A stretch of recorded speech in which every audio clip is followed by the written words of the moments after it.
Entonces, lo que necesitamos comprender es eso. Babilonia, la mujer es la representante directa de Satanás, embriagando o engañando a todo el mundo a través de ese sistema. Como estábamos diciendo, así como el Espíritu Santo es el representante de Dios desde el principio del mundo hasta el fin para poder traer a la humanidad en conexión con Dios, de la misma manera, Babilonia es el sistema espiritual satánico que que Satanás tiene desde el principio de la caída del pecado para engañar y confundir a los habitantes de la tierra. Es la falsa adoración en toda su expresión. Entonces, obvio de que esta mujer no es en sí ni el papado ni iglesias protestantes, pero el hermano White, hay citas donde dice que el papado es Babilonia. Sí. Sí, y hay citas también que dicen donde las iglesias protestantes caídas son Babilonia, ¿cierto? ¿Cómo armonizamos esto? Es descendiente de la isla. No, es que son Babilonia. Es decir, ellos son creación de Babilonia. El papado es creación de Babilonia. Es hija de Babilonia. Pero gracias a Ellen White yo conozco mucho. Pero son mucha gente conoce mucho. Sí. Gracias a Ellen White. Sí. Entonces, nótese que la hermana White no se está contradiciendo con lo que la Biblia está diciendo. La hermana White simplemente está especificando de que el papado apóstata es Babilonia. Es decir, Babilonia es el engendro de Babilonia. Las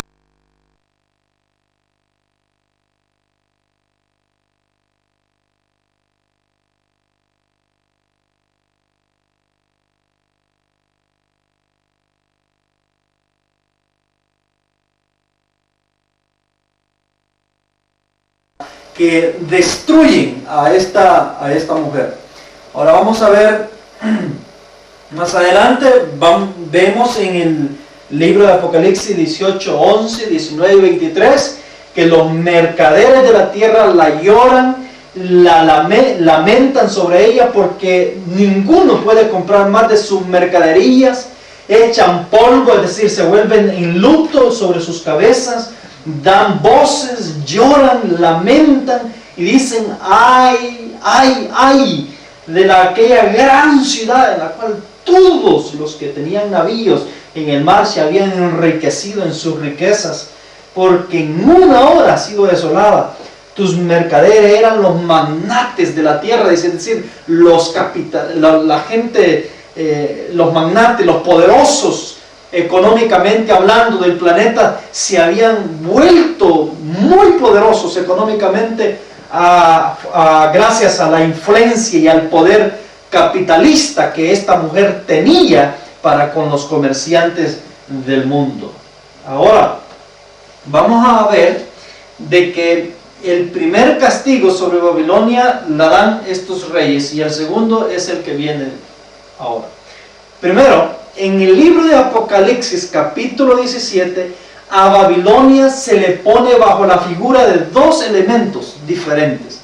La primera figura con la cual se identifica Babilonia es con la mujer, ¿cierto? Pero también se identifica con una ciudad. Hemos leído en el capítulo 7, incluso en el lamento anterior que hacen los reyes, dice, ay de aquella gran ciudad. O sea, nótese de que Babilonia se identifica con dos figuras diferentes. Primero con la mujer y después como una ciudad. ¿Me doy a explicar? Entonces, la primera en ser destruida es la figura de Babilonia bajo una mujer. Esa es la que hacen destrucción. Los reyes la destruyen, la hacen pedazos y eliminan a ese poder que está representado por esta mujer. Pero está también la figura de la ciudad. Y la figura de la ciudad, ya hemos visto que la figura de la mujer la causan los 10 reyes. Entonces, ¿qué es lo que representa la mujer? La mujer representa el sistema, ¿sí? el sistema de religión falso desde el principio del mundo, ¿sí?, hasta cuando es destruida. Ese sistema de religión falso está representado bajo la figura de esta mujer, o más bien dicho, la religión, la iglesia falsa, la iglesia de Satanás, la esposa de Satanás es esta mujer, así como la mujer de Apocalipsis 12 es la esposa del Cordero. Me explico, la esposa de Jesucristo, que es la iglesia pura desde el principio hasta el fin. Así esta mujer también es la esposa de Satanás, es decir, la iglesia falsa que ha venido tan pronto el pecado entró en el mundo. Pero después aparece la figura de la ciudad.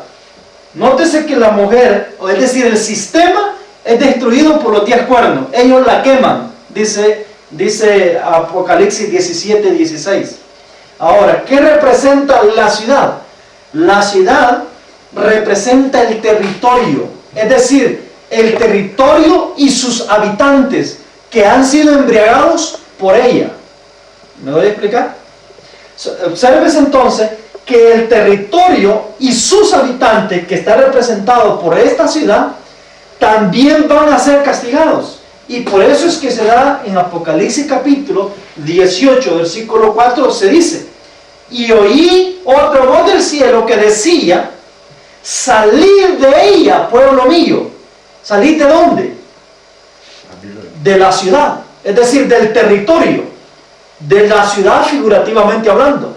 ¿Me explico? Salid de ella, pueblo mío, para que no seáis partícipes de sus pecados y para que no recibáis parte de sus plagas. Quiere decir el texto que las plagas, es decir, las últimas 7 plagas, vienen ya no para la mujer, sino para el territorio donde la mujer había embriagado. ¿Me doy a explicar? Es decir, el territorio donde ella hizo sus engendros, es decir, donde están sus hijos, donde están sus súbditos, lo que ella embriagó durante todo el periodo de tiempo que ella estuvo gobernando sobre los habitantes de la tierra. Entonces, esa ciudad es figurativamente de ese territorio donde el mensaje de Apocalipsis 18:4 está mandando la proclamación de que deben abandonar ese territorio donde Babilonia embriagó, porque ese territorio va a ser castigado con las plagas. ¿Me explico? Entonces, la orden, el mensaje de la proclamación es: salga de ahí, porque ahí caen las 7 postreras plagas. ¿Por qué razón caen las plagas ahí? Porque ahí se están practicando los pecados de Babilonia, los pecados que este sistema estableció como parte del sistema que se puso en todo el territorio donde ella gobernaba. ¿Y cuál es ese territorio? ¿Cuál es ese territorio que figurativamente representa la ciudad de Babilonia? Apocalipsis 18:10. Permítame. Pero Apocalipsis 18:3 es el texto que quiero sacar. Dice Apocalipsis 18:3 que ese territorio donde Babilonia ha embriagado, o lo que figurativamente representa a Babilonia, la ciudad de Babilonia, dice: porque todas las naciones han bebido del vino del furor de su fornicación, y los reyes de la tierra han fornicado con ella, y los mercaderes de la tierra se han enriquecido de la abundancia de sus deleites. Entonces, ¿cuál es la ciudad figurativamente que va a ser castigada y de la cual se está dando el anuncio que deben abandonarla? Todas las naciones, es decir, todas las naciones que han bebido del vino del furor de su fornicación, es lo que representa figurativamente esa ciudad que va a ser castigada con las 7 plagas. Entonces se observará de que entonces básicamente todo el mundo,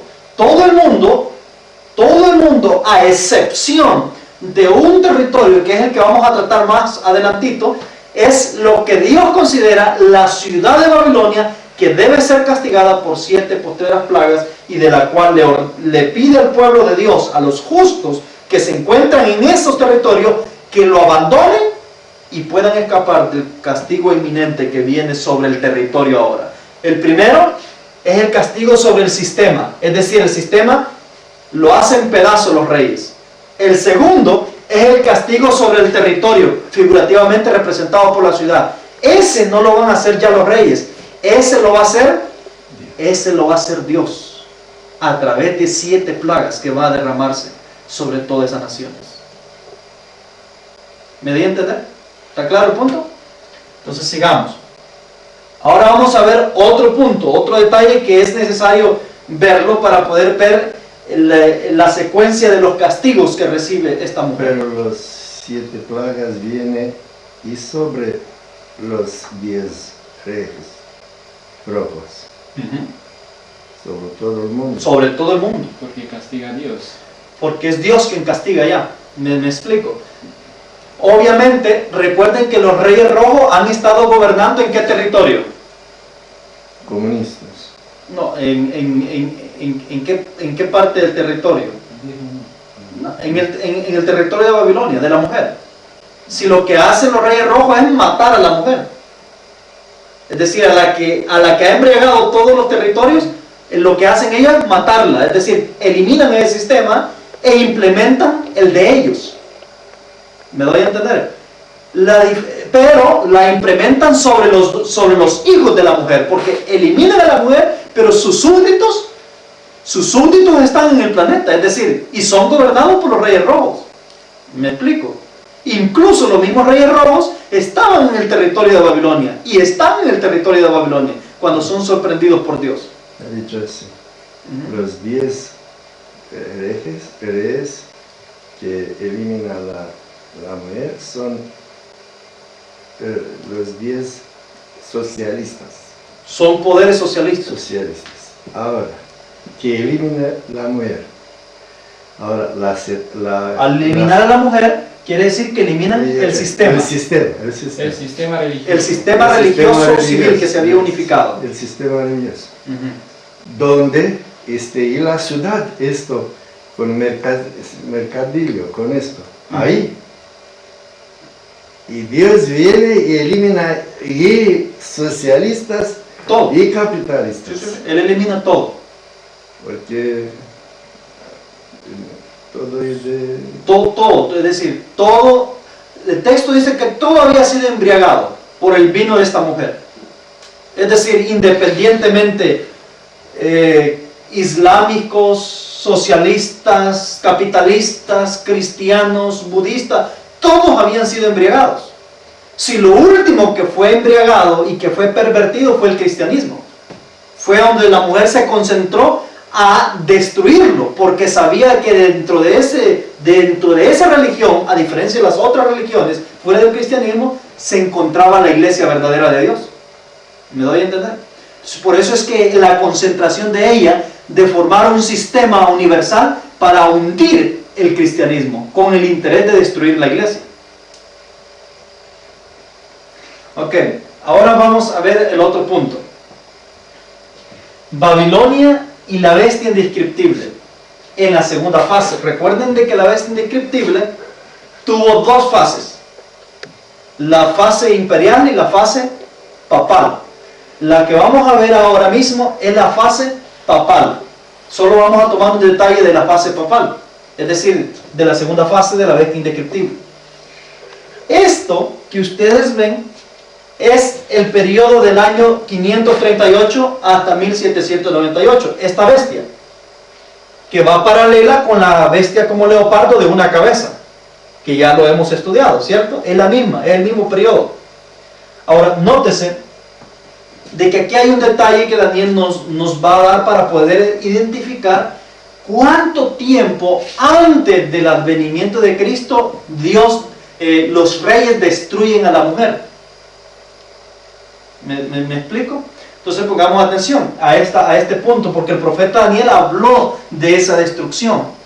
Dice Daniel capítulo 7 versículo 11: Yo entonces miraba a causa de la voz de las grandes palabras que hablaba el cuerno.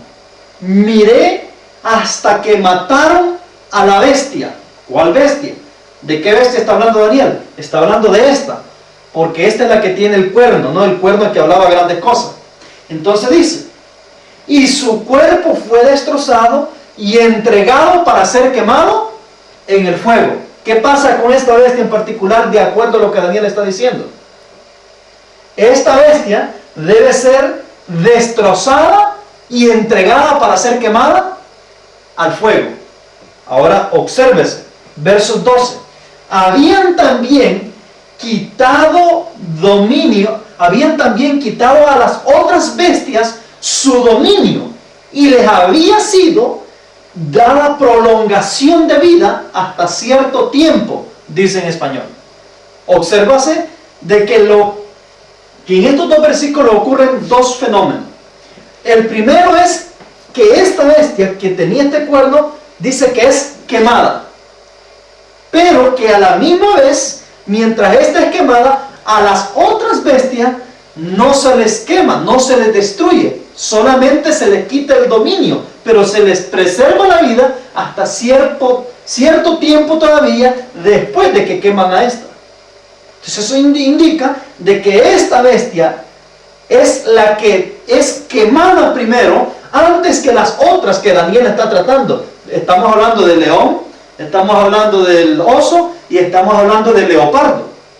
Daniel dice que estas tres, de la cual ya se había tratado en el capítulo 7, estas tres se les iba a preservar dominio, pero se les iba a preservar la vida, aunque se les iba a quitar el dominio. Pero que la primera en ser castigada y la primera en ser quemada era esta bestia. Ahora obsérvese algo interesante. Este es el sistema religioso civil confederado de la Edad Media, ¿cierto? Esta bestia. ¿Me doy a entender? Ahora, el punto donde dice que es quemada, no debemos confundirla con la herida que recibió en el año 1500 y 1798, porque allí fue herida, mas no fue matada, es decir, no fue eliminada. Por el contrario, dice que fue restaurada esa herida.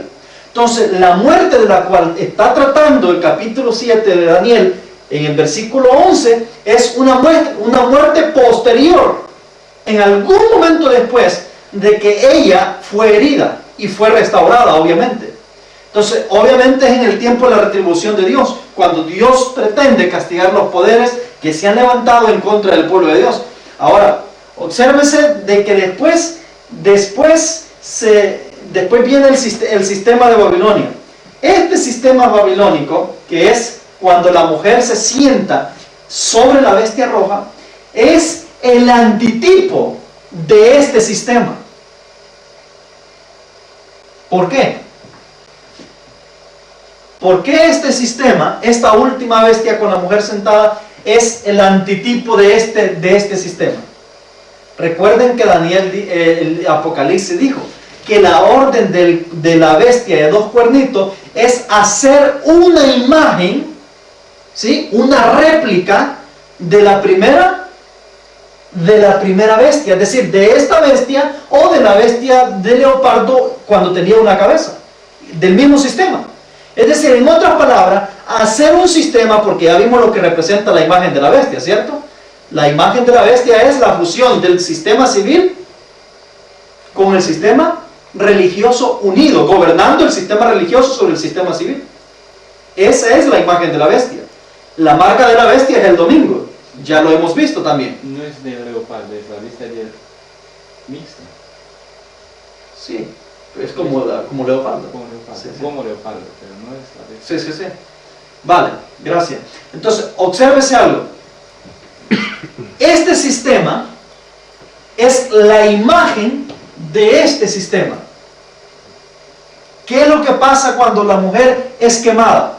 ¿Qué es lo que queman, dijimos, de la mujer? ¿O qué representa el hecho de que quemen a la mujer? Queman el sistema religioso fusionado con el poder civil.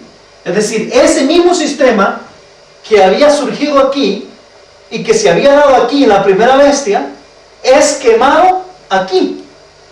Entonces, el hecho de quemar a la mujer, quemar el sistema, automáticamente es el mismo hecho de quemar a esta bestia. ¿Me explico? Por eso es que Daniel está diciendo que esta bestia iba a ser quemada en fuego.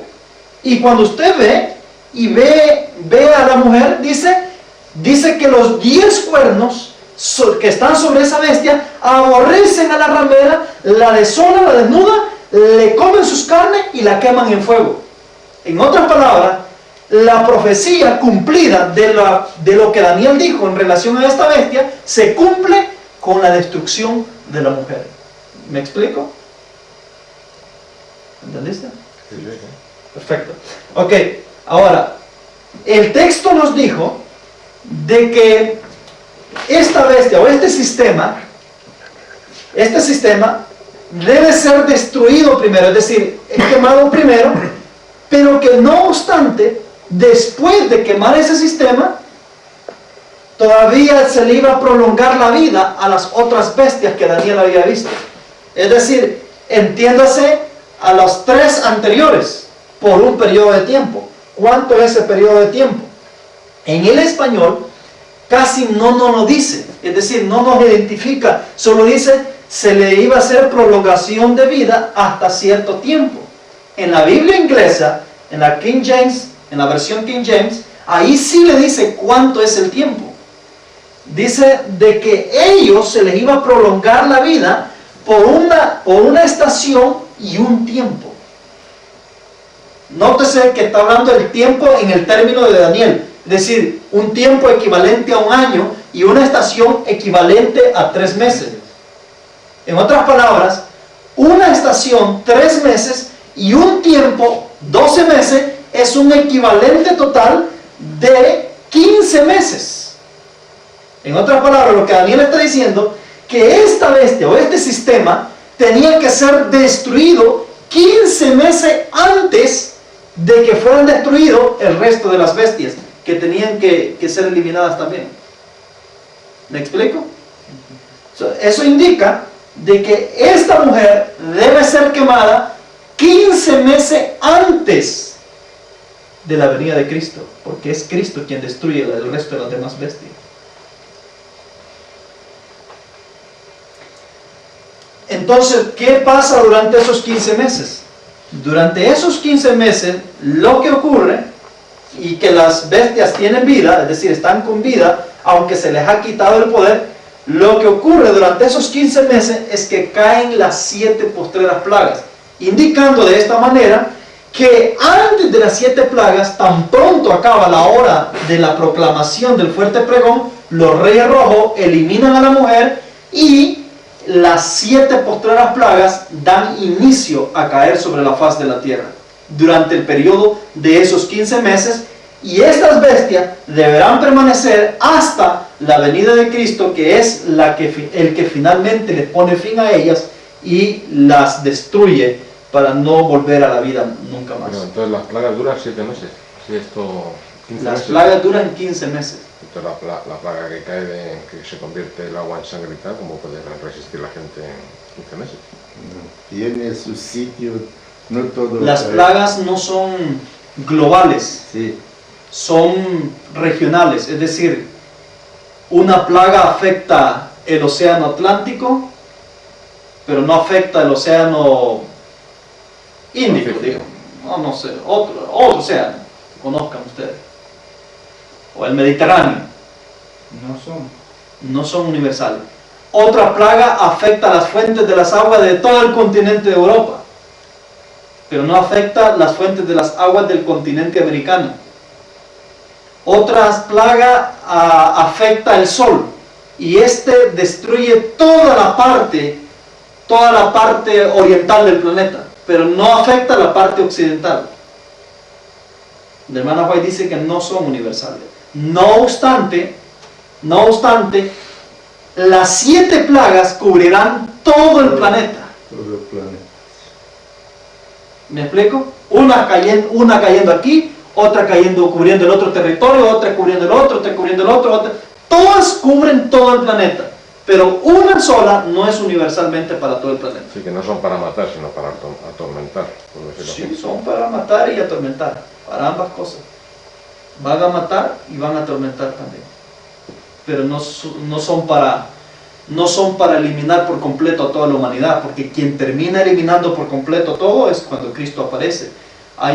El hecho que diga que Cristo va a matar con el resplandor de su venida a muchos, los que están vivos de los impíos, es porque todavía hay muchos sobrevivientes de las plagas en el momento que Cristo viene. Entonces quiere decir que las plagas no exterminan con toda la humanidad. ¿Me explico? Ok. Entonces, si entendimos, ¿no? el asunto, durante 15 meses las 7 postreras plagas deben caer sobre la faz de la tierra y debe desarrollarse sobre el mundo la derramación de los juicios puros de Dios en respuesta al rechazo que el mundo ha dado a la última advertencia que Dios realizó en favor del planeta para salvar a los justos. Después de ese rechazo, y solamente después de ese rechazo, Dios puede enviar los castigos a este mundo para poder hacer la retribución por causa de la rebelión del planeta en sí. Ahora, durante 15 meses debe ocurrir este proceso tan pronto la mujer sea quemada en fuego y el sistema caiga. Entonces, recapitulando un poco. Recapitulando la destrucción, nótese, de Babilonia, la destrucción del papado y la destrucción de la bestia de 2 cuernos y del falso profeta, que ellos, dicho sea de paso, la bestia de 2 cuernos con el falso profeta generalmente van entrelazados uno al otro, porque el falso profeta precisamente surge entre la bestia de 2 cuernos. Y surge con el propósito de convencer a la bestia de 2 cuernos, de inducir a la bestia de 2 cuernos para que haga la voluntad básicamente del enemigo a través de él. Entonces, recapitulando estos 3 poderes, observaremos de que en Apocalipsis 17:10 los 10 reyes matan a la mujer, matan el sistema, que la muerte de la mujer es la misma muerte de la bestia, de aquella bestia que habló Daniel, que es el mismo sistema, solo que uno es el tipo y el otro es el antitipo. Ocurre esta destrucción de este sistema ocurre antes de que inicien a caer las 7 plagas postreras sobre la tierra, dejando un tiempo restante de 15 meses para que las 7 plagas puedan hacer su efecto en este planeta. Es que la mujer, hemos hablado que viene Desde el principio. desde el principio, Sí. y la bestia viene de año 538. 138. Sí. Entonces, ¿cómo puede ser la misma? Por el sistema, lo que representa la bestia.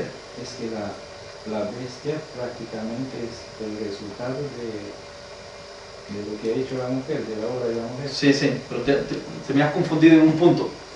La mujer creó el sistema en la bestia, de la bestia indescriptible, ¿cierto? Ella creó un sistema de religión y poder civil, lo fusionó. Lo que se quema es el sistema que representa esa bestia. Es el mismo sistema, como ella lo creó con la bestia, es el mismo sistema en toda su expresión lo que se da después cuando se hace la imagen de esa primera bestia. Es decir, ya la mujer hizo su primer experimento con ese sistema. Ella solamente vuelve a hacer la réplica.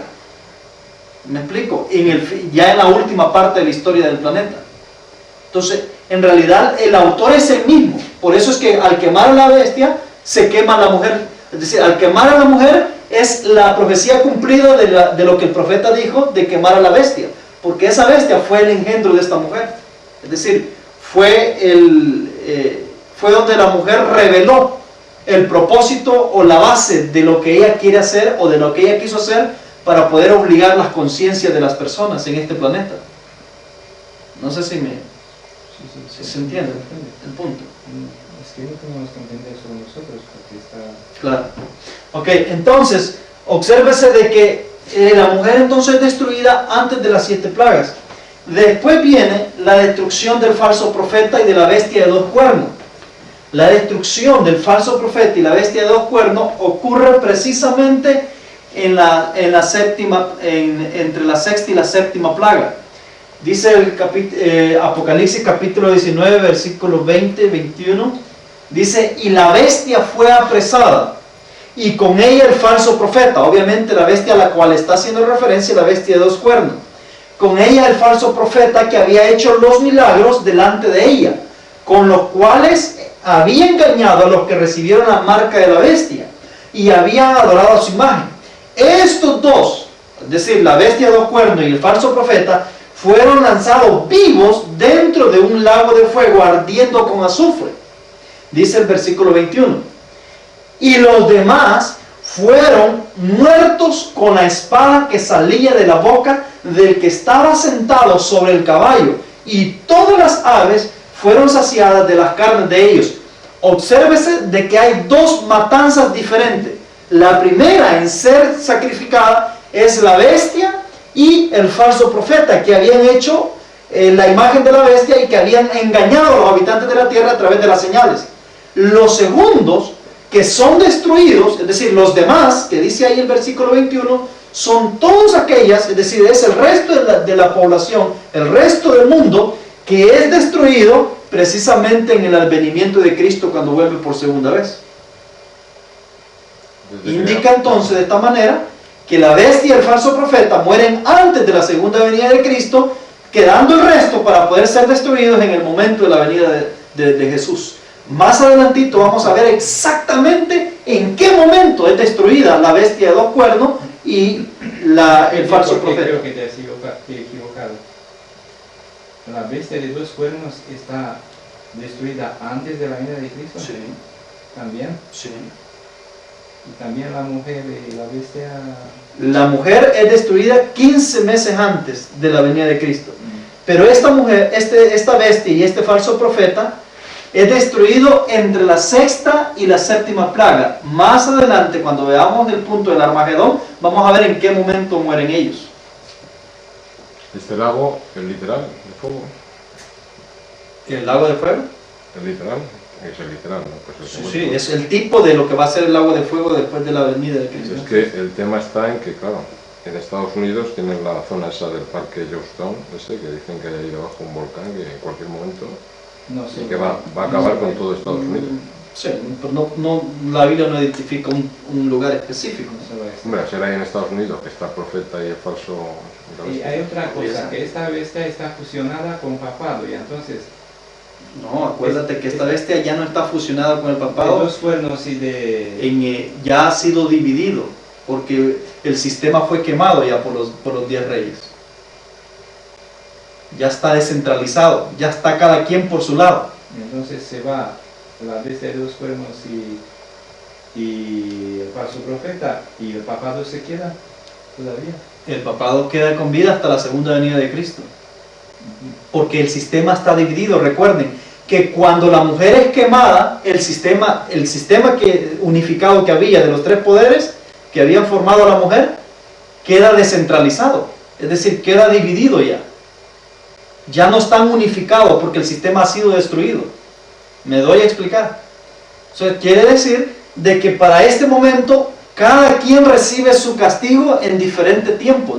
No necesariamente es en el mismo momento. Igual, el punto aquí que estamos viendo de esta bestia de 2 cuernos y del falso profeta es que ella es destruida antes de la muerte general de todos los impíos en el evento de la segunda venida de Cristo. Antes de ese evento, ella es lanzada a un lago de fuego juntamente con el falso profeta, y los demás, dice, fueron muertos. Quiere decir que no habían sido muertos en ese momento, sino que iban a ser muertos. Fueron muertos con la espada de fuego ardiente con azufre. Es decir, y los demás fueron muertos con la espada que salía de la boca del que estaba sentado sobre el caballo, y todas las aves fueron saciadas con las carnes de ellos. Y obsérvese que incluso el exterminio de la bestia, de esta bestia de 2 cuernos y del falso profeta, es con el lago de fuego, mientras que los otros que son muertos en diferente tiempo, en tiempo posterior, dice que son muertos y son comidos por las aves del cielo, es decir, no son destruidos en el lago de fuego. Solamente la bestia y el falso profeta son los que son arrojados en el lago de fuego. Entonces estos que Si usted... está la bestia y el falso profeta, dice que ellos no se van a levantar al fin del milenio. Dice el versículo 10 del capítulo 20 de Apocalipsis, el texto no está ahí, pero lo voy a leer acá, dice: y el diablo que los engañaba fue lanzado en el lago de fuego y azufre, donde está la bestia y el falso profeta.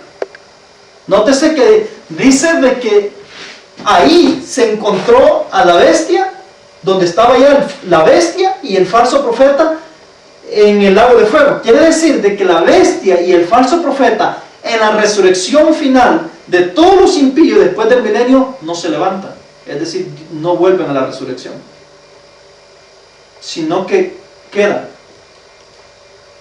Ya ellos fueron castigados antes del milenio. ¿Y quién viene frente de la ciudad? No, de esto que viene para atacar la ciudad. Sí. La bestia roja. No, después de 1000 años. La bestia ¿quién roja. viene frente de ellos? La bestia roja. ¿Y Ya vamos a verlo. ¿Y a quién representa? Esto es interesante. Sí, entonces, bueno, grabémonos, quizás nos vamos a hacer preguntas, pero más adelante van a responderse esas preguntas automáticamente cuando vayamos viendo paso a paso de las escenas. Tenemos entonces la bestia de 2 cuernos y el falso profeta destruidas antes del advenimiento de Cristo a la tierra, y el resto de la población que es destruida. Ahora, miren lo que dice. Vamos ahora al papado. Recordemos que aunque estos habían sido unificados en el periodo de la hora undécima, cuando la mujer es quemada, ese sistema se desbarata, es decir, se divide. Ya no está unificado. Entonces cada uno recibe su justo juicio en su momento indicado, en su momento debido, debido y indicado por Dios. En 2 de Tesalonicenses capítulo 2, en el versículo 8 dice: entonces se manifestará aquel inicuo, a quien el Señor matará con el espíritu, con el aliento de su boca, y destruirá con el resplandor de su venida. Dice este conflicto de los siglos en la página 565. San Pablo dice claramente que el hombre de pecado, es decir, ese inicuo que está tratando el tesalonicense, subsistirá hasta el segundo advenimiento, 2 Tesalonicenses 2:8, y proseguirá su obra de engaño hasta el mismo fin del tiempo. Entonces, ¿quién destruye el papado? El papado no lo destruyen ni los 10 reyes rojos, ni los 10 cuernos rojos, no lo destruyen tampoco las plagas, sino que él queda reservado hasta el mismo evento de la segunda venida de Cristo. Él muere o él es destruido por el resplandor del advenimiento de Cristo en conjunto con todos los habitantes de la tierra impíos que hasta ese momento hayan quedado con vida y hayan sobrevivido de las 7 postreras plagas. Hasta entonces él recibe la retribución de Dios y es castigado. Entonces este es un punto más para determinar que la muerte del papado, la muerte de la mujer y la muerte del falso profeta con la bestia de 2 cuernos son cosas diferentes, o los 3 individuos son cosas diferentes, que ni la mujer es el papado, ni el papado es la mujer, ni la bestia de 2 cuernos es el papado, ni el papado es la bestia de 2 cuernos, ni mucho menos el falso profeta. Ahora deja claro. ¿Me explico? Vas a explicar cuando aparece Satanás, ¿no? También. Cuando aparece Satanás, Pero no se pasa por Cristo. ya lo expliqué. En este tiempo no aparece. No, ya lo expliqué, ya lo hablamos. Lo hablamos bajo la bestia de 2 cuernos, cuando el falso profeta aparece primero y posteriormente a ello viene Satanás haciéndose pasar por el Cristo para confirmar la ley dominical. Y luego desaparece. No sigue hasta el final, Satanás. Bueno, no sé qué va a pasar, no sé qué va a hacer después, sí. Pero el punto es que él aparece en un momento de la historia y de ahí para allá no sé, la Biblia no me dice qué va a pasar, si se va a ir o va a desaparecer. Pero el punto es de que Satanás la aparición de Satanás ocurre a inicios del fuerte pregón, es decir, cuando se está dando ya el fuerte pregón y la ley dominical recientemente se ha aprobado. Él aparece para confirmar que lo que están haciendo los reyes de la tierra bajo el liderazgo de esta mujer es correcto, y que el falso profeta es su mensajero y que está en lo correcto al pedirle a la bestia de cuerno de que promulgue una ley dominical. Eso es lo que él aparece hacer, para poder hacer su último esfuerzo para engañar a la humanidad o forzar la conciencia de la humanidad. Es que Satanás no tiene otra opción. O lo hace así, o otra no tiene.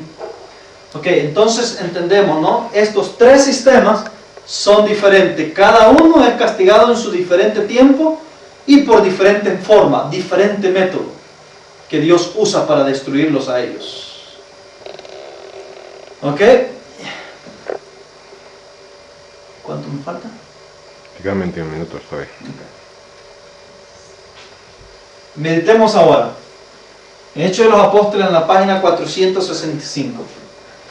En figuras y símbolos se le presentaron a Juan asuntos de gran importancia que él debía registrar para que los hijos de Dios que vivían en su tiempo y los que vivieran en siglos futuros pudieran tener una comprensión inteligente de los peligros y conflictos que les esperaban. Estos asuntos son de infinita importancia en estos últimos días. Pero aunque muchos serán limpios y emblanquecidos y purificados, los impíos procederán impíamente, y ninguno de los impíos entenderá. Al libro de Daniel se le quita el sello en la revelación que se le hace a Juan, lo cual nos permite avanzar hasta las últimas escenas de la historia de este mundo.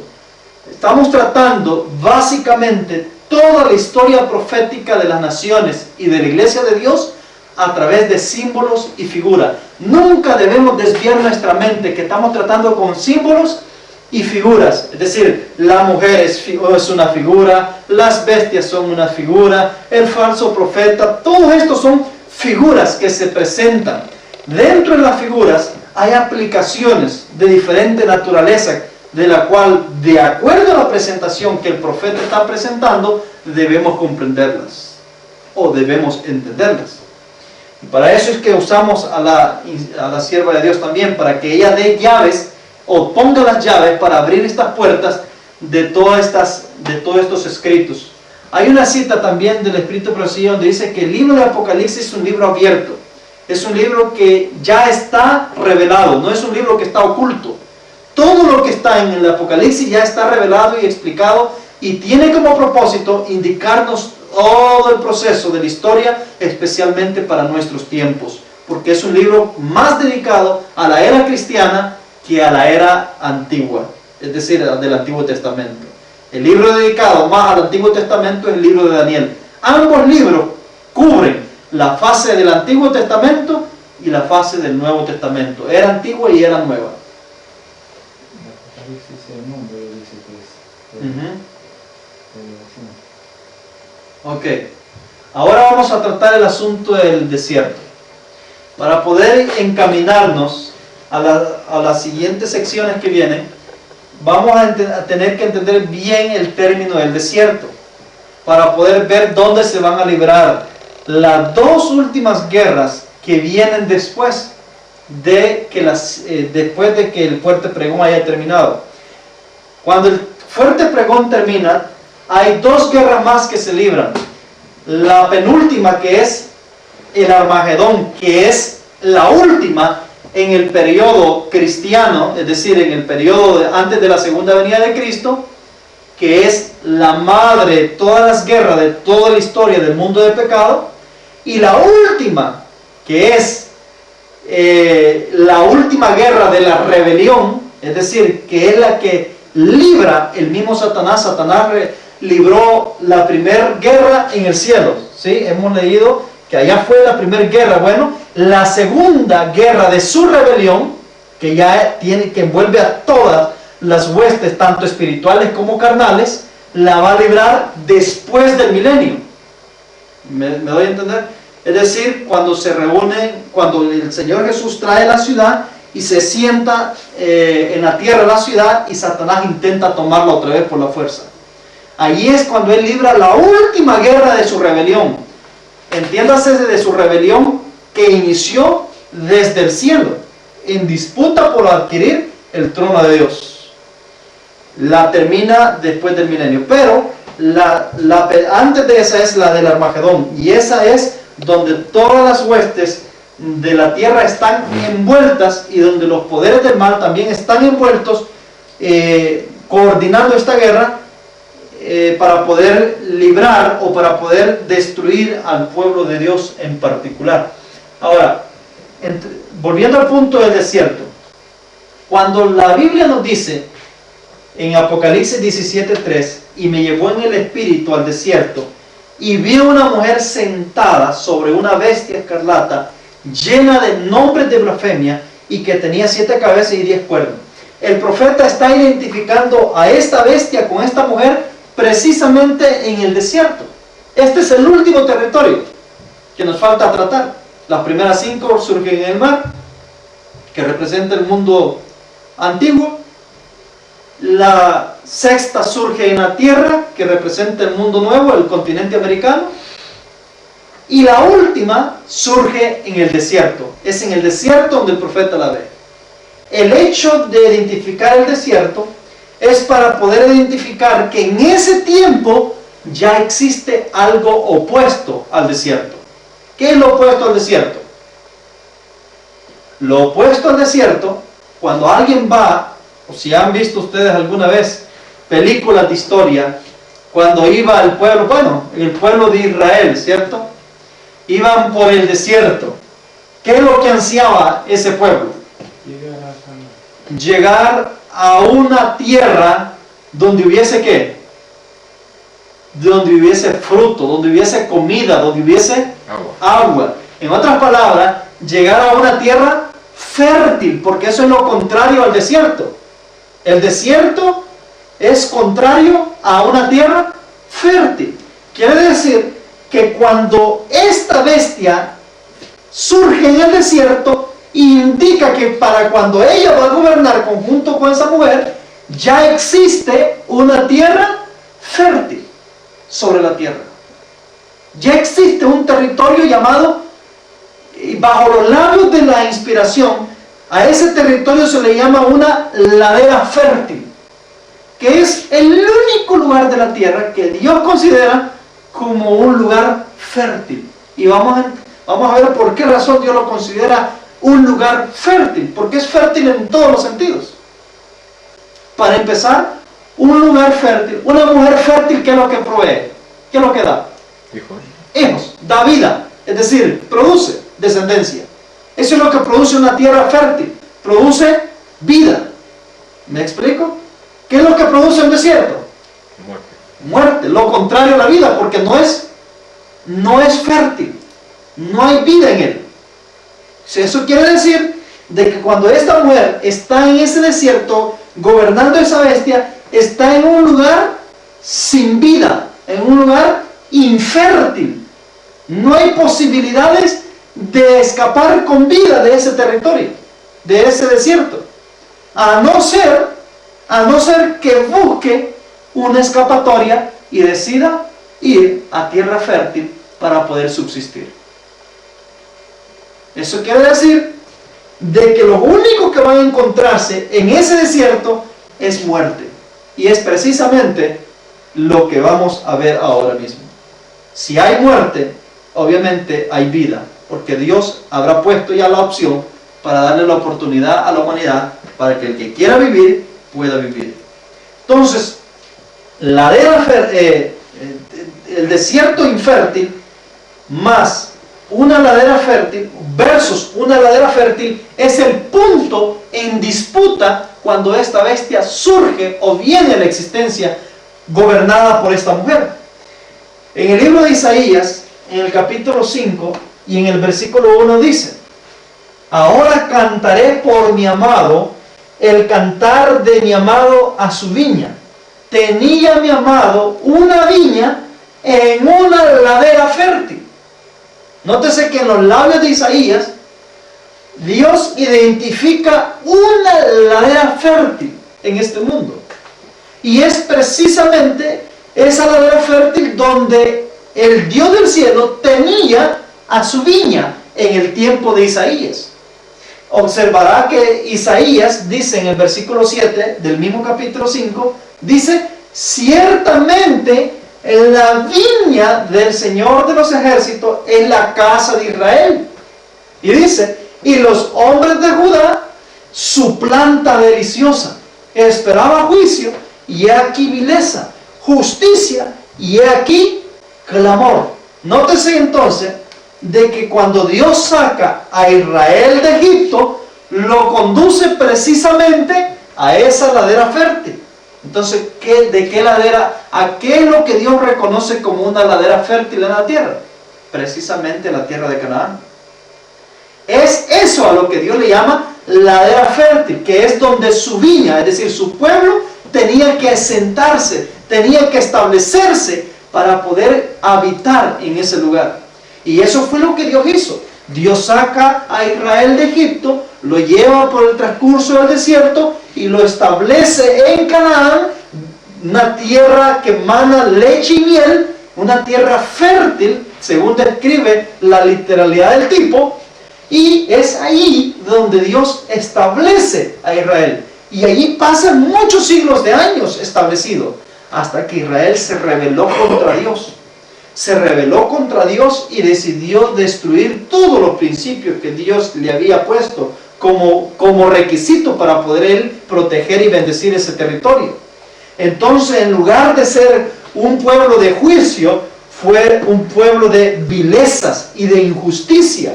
En lugar de impartir justicia, impartieron terror. Y en lugar de venir juicio al pueblo, vino clamor de parte de los habitantes. En otras palabras, fue un pueblo que fue contra los principios de Dios y que se tomó el camino equivocado de ir contra los valores y los fundamentos que Dios había puesto en esa ladera fértil como garantía de la permanencia de ellos en ese lugar. ¿Qué hace Dios después de eso entonces? ¿Qué es lo que Dios realiza como consecuencia de la rebelión de este pueblo? Dice el versículo 5, os mostraré pues ahora lo que haré con mi viña. ¿Qué va a hacer con su viña? Haré que quede desierta, no será podada ni cavada, y crecerá el cardo y los espinos, y aún a las nubes mandaré que no derramen lluvia sobre ella. ¿Qué es lo que hace Dios entonces con Israel por causa de la rebelión y el pecado de este pueblo? Los desaloja, es decir, los quita y hace que esa ladera fértil se vuelva una tierra desierta. Entonces, ¿por qué se vuelve una tierra desierta? Esto ocurre especialmente en la era de Cristo, ya en la era cristiana, cuando Dios desarraiga de una vez por todas a Israel. Por eso es que vamos a ver que en Apocalipsis 12:6 dice que la mujer huye ¿a dónde? Al desierto. Huye al desierto. ¿Sí? El territorio de donde la mujer había estado era una ladera fértil. Es decir, la iglesia judía estaba en una ladera fértil. Pero en el periodo cristiano, ahora la mujer debe de huir al desierto. Es decir, debe ir al desierto, y en el desierto iba a pasar un periodo de tiempo. En el periodo de tiempo que iba a estar en el desierto, incluso iba a venir un momento de crisis, un momento de mucha tribulación, la gran tribulación que Jesús pronosticó que iba a venir sobre la iglesia. Al punto que dice la Escritura que ella ahí iba a ser sustentada por 1260 días. Es decir, iba a haber tanta crisis en ese desierto donde ella iba a ir, que iba a haber un momento en que solamente iba a ser sustentada, no alimentada, sino sustentada para que no muriera. Que ese fue el periodo de los 1260 años. Entonces, la iglesia sale de Palestina, de lo que hoy le conocemos como Palestina, sale de Palestina después de la muerte de Cristo, es decir, ya la era cristiana, y sale rumbo al desierto. Es decir, el desierto es todo aquellos territorios llenos de gentiles, de pueblos gentiles. O sea, el mundo entero. El mundo entero, a excepción del territorio que Dios designó para sí. Pero ¿por qué tiene que salir al desierto ella? Porque la profecía decía que el territorio donde había estado la iglesia iba precisamente a ser convertido en un desierto. Es decir, quiere decir que los gentiles iban a inundar ese lugar e iban a tomar posesión de ese lugar y lo iban a profanar. Entonces, ese lugar que una vez había sido un territorio fértil, un territorio que emanaba vida, donde vinieron todos los profetas para poder dar la vida espiritual al mundo y revelar la verdad que iba a alimentar al mundo, ahora se iba a convertir en un nido de gentiles que iban a profanar ese lugar y iban a habitar ahí hasta que el tiempo de los gentiles se cumpliera. Dice en Ezequiel capítulo 20, versículo 35, y os traeré al desierto de los pueblos y allí entraré en juicio con vosotros cara a cara. De acuerdo a Ezequiel, los pueblos afuera de Israel, a donde él le está advirtiendo que los va a traer, todos esos pueblos son considerados desiertos. Es decir, no hay vida en ellos. No existe vida en ellos. Y hablando en términos figurativos, es decir, vida espiritual no hay. El mismo Jesús lo dijo cuando le dijo a la samaritana: miren, ustedes pueden decir esto, pueden decir lo otro, pero la realidad es que la salvación viene de los judíos, es decir, de esta ladera fértil y de esta viña que se encuentra aquí. No viene de ningún otro pueblo, no viene de los griegos, no viene de los Estados Unidos, no viene de aquí, no viene de allá, viene de los judíos. De ahí viene la salvación. La vida para el mundo viene de ellos. ¿Me explico? Entonces ahí Jesús dejó en claro y sentado que el territorio y el pueblo que Dios escogió para poder alimentar y darle vida al mundo es precisamente el pueblo israelita que fue establecido en esa ladera fértil. La profecía nos dice que esta mujer va a ser encontrada, es decir, va a ser encontrada con esta bestia precisamente en ese territorio, es decir, en el territorio desértico, en ese territorio que no tiene vida, indicándonos que cuando esta mujer está gobernando con esta bestia, ya Dios ha restaurado la ladera fértil, le ha vuelto la vida a la ladera fértil, y ya puede hacer una contraposición entre el desierto y la ladera fértil.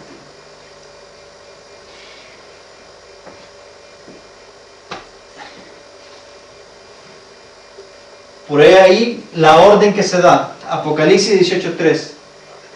Porque todas las naciones han bebido del vino del furor de su fornicación, y los reyes de la tierra han fornicado con ella, y los mercaderes de la tierra se han enriquecido de la abundancia de sus deleites. Y oí otra voz del cielo que decía: salid de ella, pueblo mío, para que no seáis participantes de sus pecados y para que no recibáis sus plagas. Obsérvese que el anuncio, la proclamación se da a la iglesia que está en el desierto, es decir, que todavía se encuentra en el desierto, o parte de la iglesia que todavía está en el desierto en ese momento de esa proclamación. Se le está dando la orden que ¿qué? ¿De qué orden se le está dando a la iglesia? Que salga de ahí y que abandone el desierto. Obviamente se le está dando la orden que abandone el desierto porque ya existe, ya está una ladera fértil esperando por ella. Ya está el territorio preparado esperando por ella. La orden es que debe salir para que no siga practicando los pecados de Babilonia que se están dando en el desierto, ¿cierto? Donde está la mujer reinando juntamente con la bestia. Porque la otra razón es que deben salir porque los ángeles que van a derramar las copas de la ira de Dios precisamente la derraman sobre ese desierto donde se están practicando los pecados de Babilonia. Entonces es evidente y es obvio que la salida aquí tiene tiene que ver con una salida literal del territorio donde Babilonia literalmente ha embriagado a los habitantes de la tierra. Entonces deben abandonarlo y deben salir rumbo a esa ladera fértil que espera por esta fracción de la mujer que todavía no ha abandonado Babilonia en este periodo de la hora undécima. Hemos aprendido en la iglesia que el desierto es los Estados Unidos. He dicho que No, el desierto había no. oído todo la mujer de No. cuando el papá estaba presente. La escritura no dice que, la inspiración no dice que el desierto es Estados Unidos. Dice que Estados Unidos es la bestia de dos cuernos que surge de la tierra, no en el desierto. Se ha dicho, ¿sabes? No, ha dicho así. Ok, a ver, ¿vas a cambiar? No, sigue un poquito, ahora cambio cuando acabe el minuto. Sí. Cuando el protestantismo en Europa se marchó todo en desierto, porque en América fue como un desierto. Tierra inhabitada. Sí, fue como un desierto, por eso se dice desierto, porque ahí no fue otra religión, otro solo... Ok. El término desierto que se usa para ese tipo de aplicación que se ha usado, no es el término del desierto que está tratando Apocalipsis 17. Porque el término del desierto de Apocalipsis 17 hace referencia a un lugar infértil, sin vida. Es otra cosa, pero ¿dónde lo encontramos en la Biblia? ¿Me explico? Esta explicación de lo que has hablado. Okay.